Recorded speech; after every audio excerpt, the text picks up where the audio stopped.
CPM, Congress, BJP জেনে রাখো, আমাকে ইলেকশন রিগ করে জিততে হয় না, মানুষের আশীর্বাদে শুভেচ্ছায় দোয়ায় মানুষ ভোট দিলে জিতি।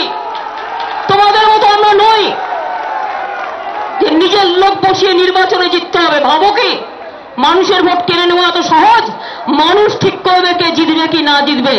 কংগ্রেসকে জেতাবার জন্য তুমি অফিসারকে বদল করবে, যদি সত্যিই জেনুইন হয় আমার কোনো আপত্তি নেই। একটা লোক জানলো না তার কি অপরাধ, তাকে অপরাধের কাঠগড়ায় দাঁড় করিয়ে দেওয়া হলো।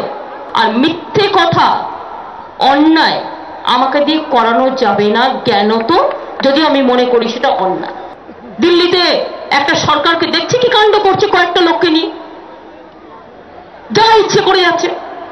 ওরা জানে না ভারতবর্ষের সব দল মাথা নত করে থাকলেও, চুপ করে থাকলেও মমতা ব্যানার্জি যতদিন বাঁচবে মাথা উঁচু করে থাকবে,